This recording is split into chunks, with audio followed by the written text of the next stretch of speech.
my channel. In this video I quickly run through the things that you want to look for when you're looking at buying a short-term apartment, possibly to put on Airbnb. So stay tuned and I'll take you through some tips.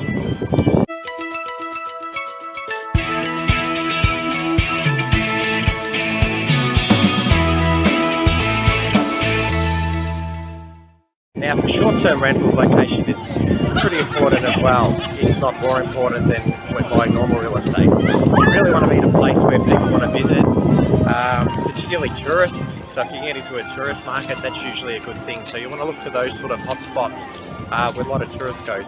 Other opportunities could be in college towns where people turn up for big college games, or you've always got people visiting from other parts of the country.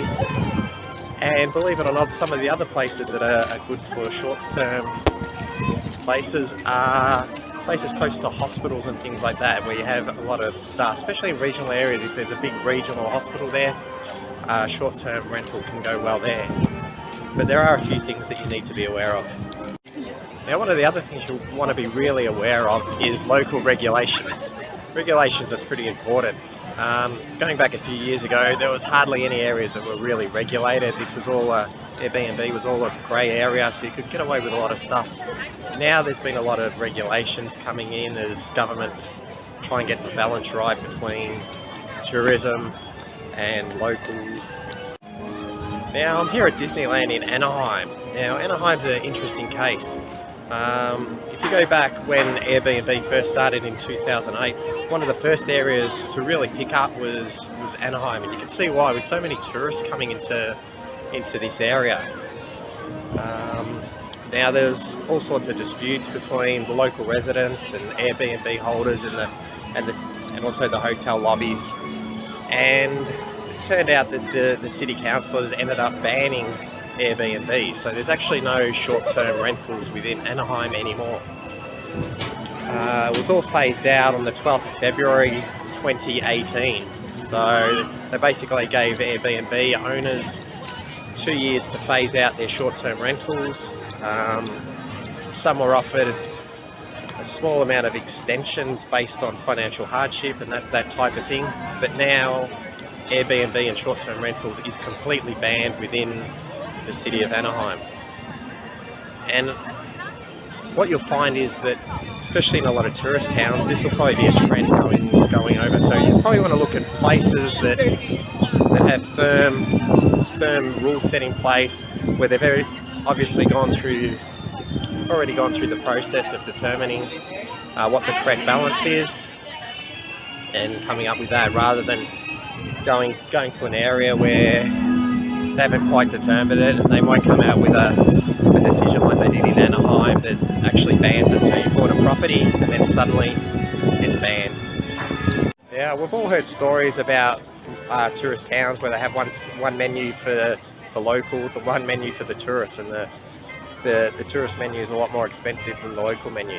Now the same thing can happen in real estate, so you want to make sure that you're actually paying market price, that you're not paying a inflated price because you're from out of town. So that's something you want to do your research on and be aware of, so you don't want to pay too much. You also don't want to be caught up in the excitement of having a property in one of these fantastic getaway tourist destinations. You really want to run your numbers, and you don't want to get too emotional about it. If the numbers don't stack up, don't invest. Now you also want to make sure that you can get to your property pretty easy, or at least have a co-host or property management group that can look after it if you can't get to it. I've got properties back in Australia which are all managed by co-hosts, and they're basically set up that I can manage them all remotely. But that takes a lot of time to get to that level. So if I'd started and had to travel, by plane, or travel a couple of hours away to get it all set up, it would have been a really difficult situation. Now with short-term rentals, you really want to have a plan as well, or a plan B of what you'll do if circumstances change. Now these circumstances that could change could be a change in regulation, it could be the market becoming saturated so that the returns you once get are no longer there.